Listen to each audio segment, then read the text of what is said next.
welcome to the Patriot Hour for Friday, November 22nd, 2019. Important dates or things that have happened. JFK assassinated on this day back in 1963. So I'm seeing some of that buzzing. Folks, we got big things happening.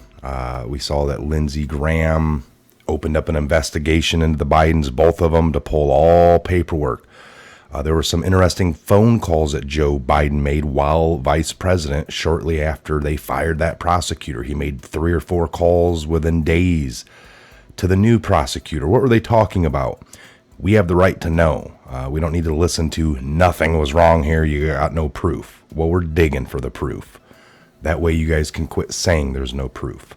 If you don't look into something, yeah, there is no proof. That's pretty easy. Again here, welcome. It's Friday. TGIF for a lot of you that work the traditional Monday to Friday. Today is Friday. Get out of work. Enjoy the weekend. We know you're busy. We're giving you tidbits of information here while we can. Again, I'm Michael. This is the Patriot Hour. If you're new, welcome. If you're a returning Patriot, welcome back. Make sure you hit that subscribe button down below if you haven't. Toggle the switch to work with you and your device in the best possible manner so it alerts you when we go live, when we put out a video like this. Expect some live shows over the weekend and mini video dropped. So I'm working on a few things. I actually got one lined up, already done. I'll probably release that after I get done with this and this one. So check out throughout the day. We got an interesting article here. We are going to jump into AG Barr, U.S. Attorney John Durham reportedly took a 3rd trip to Italy, is now investigating Pentagon in his Russia collusion probe. This comes from the Gateway Pundit.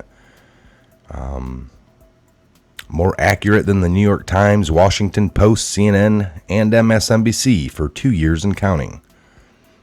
So AG Barr's U.S. Attorney John Durham is reportedly digging deeper into the deep state's actions in 2015 through 2017, related to candidate and then President Trump.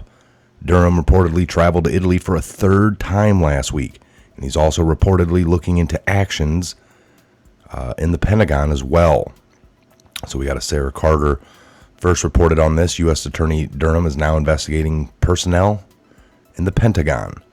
Here's a little excerpt from that. Justice Department prosecutor U.S. Attorney John Durham is questioning personnel connected to the Pentagon's Office of Net Assessment, which awarded multiple contracts to FBI informant Stephen Halper. Halper is also informing the Bureau on Trump's campaign advisors, is a central figure in the FBI's original investigation into President Donald Trump's 2016 campaign. Comes from SarahACarter.com. Has learned. The latest developments reveal the expansive nature of what is now a Justice Department criminal probe into the FBI's investigation into the Trump campaign. The revelation also comes on the heels of the DOJ Inspector Michael Horowitz's report regarding the Bureau's investigation into the Trump campaign and Russia. Senator Lindsey Graham, Republican out of South Carolina, announced to Fox News' Sean Hannity Wednesday night the lengthy investigative report will be released to the public on December 9th. The Washington Examiner reported Iowa Senator Grassley requested information from the Pentagon and received an adequate reply. Senate Finance Committee Chairman Chuck Grassley wrote to then acting Defense Secretary Mark Esper earlier this month seeking details about the contracts the Defense Department Office of Net Assessment had with Stephen Halper, a former Republican operative and White House aide who became a foreign public policy academic with close ties to both American and British intelligence. So during the 2016 presidential campaign, Halper had discussions with at least 3 Trump campaign members, foreign policy aides George Papadopoulos and Carter Page, as well as Trump co-chairman Sam Clovis. The New York Times reported in April that the Justice Department Inspector General was looking into his actions to see if he exceeded the scope of his assignment. Grassley's letter, which cited concerns about whether the defense contracts were issued to support potential partisan political or other improper or wasteful activities, set a July 25th deadline. And while the Defense Department responded to the Iowa Republicans' demand, Grassley's office said the department's response was inadequate. So it wasn't good enough. So we now have reported that Halper was involved with and had discussions with a fourth Trump campaign associate, and that was General Michael Flynn, the war hero and President Trump's national security advisor. Halper set up Flynn in December of 2015. He invited Flynn to London to an event, and Halper seated the general right next to Russian President Vladimir Putin. This was then used by the deep state to tie candidate Trump to the Russians. Look at that. The guy invites him overseas so they can do the Five Eye, invade all surveillance, and sits him right next to Vladimir. And they turned around and used that to get Trump. This is exactly what we've been talking about. Nothing was really happening, so they made it happen. Even though it didn't really happen when they made it happen, they made it look like it happened. Every angle they got for something kind of even remotely looking bad is because it was set up to look bad. It's almost like when they gave Papadopoulos $20,000 on the European side, and then when he flew, they had FBI waiting on the other side and tackled him and started ripping through his bags. They couldn't find the money. He never brought it. But that would have been something they would have used. Give him money on one side, let him fly in the air. We know that's illegal to do with over $10,000. They gave him 20. But he was smart enough to keep it over there and give it to somebody to hold on to. And he still has it. I want to see if this money's serial numbered, and if it tracks back to, the FBI. That's who gave it to them. They want their money back. So Halper set up Flynn in December. He invited Flynn to London to an event and seated him right next to Vladimir. At the Mill in London, 2015, there were two individuals who spied on General Flynn. Maltese professor Joseph Misford was also in attendance. The Obama deep state was already spying on candidate Trump in late 2015, as we first reported in June of 18. Now it's being reported by the Italian media that U.S. Attorney Durham took his third trip to Italy, related to his investigation into the deep state's 2015, 2016, 2017, 2018, 2019 actions. John Durham making another trip to Italy to meet with officials as part of a criminal probe. Rock Princess here. It's his third in 2 months. So this comes as a former FBI employee is accused of altering FISA documents and is under criminal investigation by Durham. So we know they changed some of those 302s to work better for them. There is no denying this, folks. I mean, even when Durham came through and talked to Comey and didn't get the two, when you have somebody that's a witness, such as Christopher Steele, by law, the FBI has to send out 2 agents to go interview this witness and find out the credibility. And both of those FBI reports from field agents that went and interviewed Christopher Steele came back with, this guy's biased, he's no good, he wants Trump gone, you can see it, it pours out of his skin. What did Comey do with those 2 letters? He put them under national security and put them into a drawer that was going to be locked up and hidden till 2090.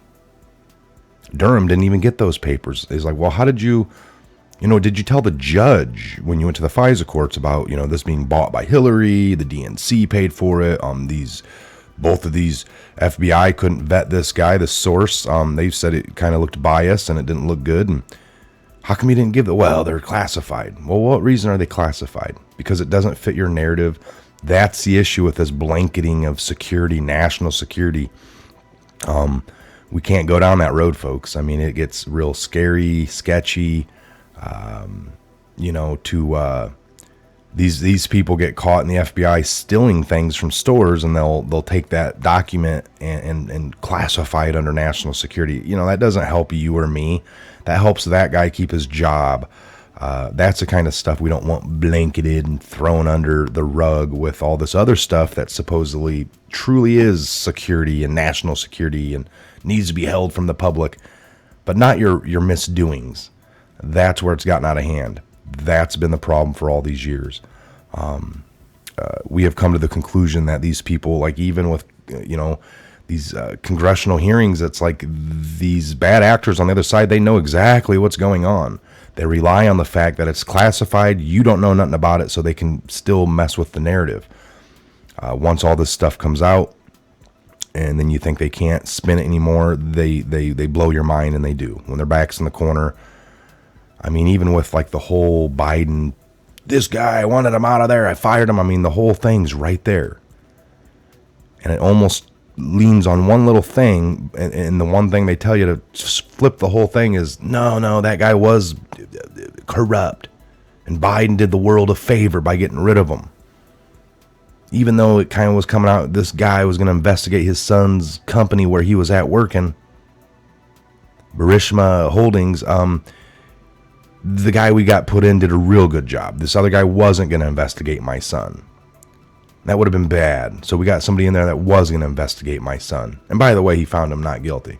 I mean, come on, that's the one little, like, it goes against every norm any of us would ever know. Normally somebody, a family member, a dad steps in to help his son, not to F him over a little more. Oh, but by the way, the real honest new prosecutor we did get found my son not guilty by, I can't believe it.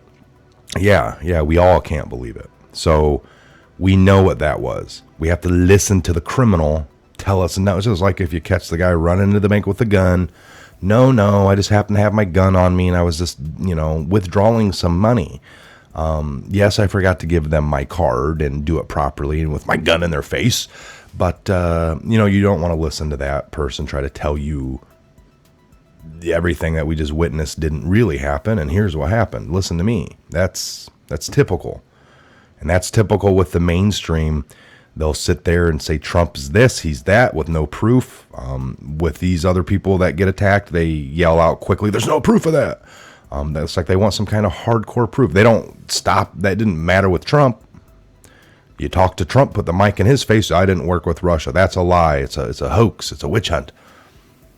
They didn't use that as Bible verse, so to say. It's like these people on the left, they'll scratch something down on a notepad and it's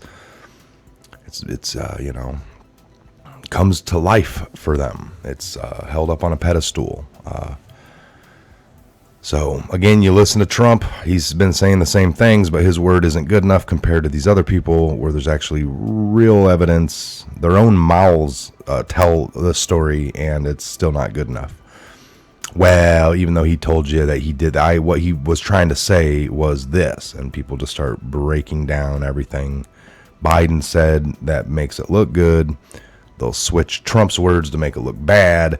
The clear evidence is on the left. There's nothing over here, but look deep enough and imagine some things, and then it kind of is bad. And just ignore the real stuff here. So it's gotten crazy. Hearsay is better now. That's the kind of world that we have to deal with. So not too much longer. Lots of stuff coming out. We've gone over some dates, folks. We got the FISA documents releasing on the 9th, Horowitz on the 11th of December, and then Congress adjourns on the 13th. Now we're hearing December 3rd, D-class, maybe December 5th, D5, D-class. So we've seen DEC and then C and CAP, so that kind of leads to December 3rd. So we're thinking somewhere December 3rd, December 5th. Could get the D-class. You can't have all that other stuff happening without D-class somehow being out in the public. Can't have Horowitz go testify on that without anything had being released beforehand. So it looks like we're finally there. We got all these dates set in.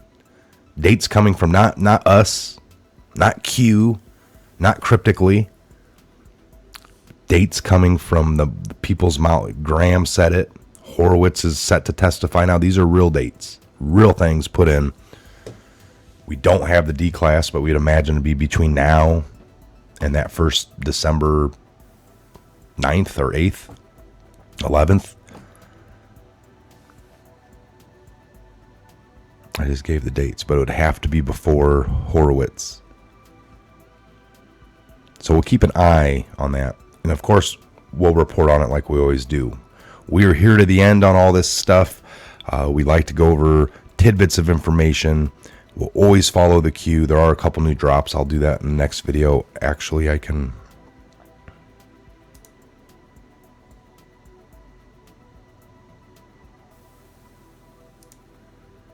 take a quick look here. So they're Q's advising CodeMonkey. This came last night to delay the SALT update until the platform stabilizes. Q Patriot fight the board. Board was taken down for a specific reason. We got a poster here. Images that were served via Tor broke yesterday. They got all this in here. PF was taken down. Patriot fight board was taken down. Cleared of content just prior to the platform term. Specific reason. National security. In the brackets, charter. Prevents use of keys to establish ident via public utility domain. Non_reg. Formation of clean board possible to lock in trips. Issue with safeguards. So Q suggests PGP, pretty good privacy, has non-disclosed vulnerabilities and backdoor access was granted. Q Patriot fight board was taken down for a specific reason. You get the last post of Q here, 3619. And we get some more here. BBC News technology, publicly known, think non-public. Access granted.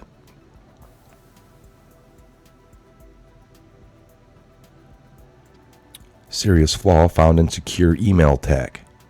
So a widely used method of encrypting emails is found to suffer from a serious vulnerability. PGP, pretty good privacy, is a data encryption method sometimes added to programs that send and receive email. Details about the vulnerability were released by the Sadush Zating newspaper prior to scheduling embargo. Previously, the Electronic Frontier, EFF, had advised immediately disabling email tools that automatically decrypted PGP. The problem hadn't been investigated by Sebastian Salancel, a Munster University of Applied Sciences. After the embargo on releasing details about the vulnerability was lifted, Mr. Schneisel and colleagues published their research, revealing how the attack on PGP emails worked. So a website explaining the issue has also been now made public. Mr. Schneisel has been contacted by BBC for comment. There was an initial concern among cybersecurity researchers that the issue affected the core protocol of PGP, meaning that all users or uses of the encryption method, including file encryption, could be made vulnerable. So there you go. Of course, the link for this will be down below. I'll make sure I leave it for you guys to come look a little more on your own. All right, we'll shut this one down. We're at the going on 19-minute mark. I like to keep these under 20 minutes if possible for you guys. That way it's just tidbits of information. We know you're busy. We know you're on the move. You got kids, grandkids, work, got to get to the store, all kinds of things. So we will keep it short and sweet here. Again, I'm Michael. This is a Patriot Hour. God bless, Godspeed to each and every one of you. Thanks for watching this video. Please share it across all social media platforms while you can. And make sure you are subscribed. Take a look in the description box. All links are down below. And we'll see you back here later on today on the next Patriot Hour update video. You have a great morning into your afternoon. See you back here real soon.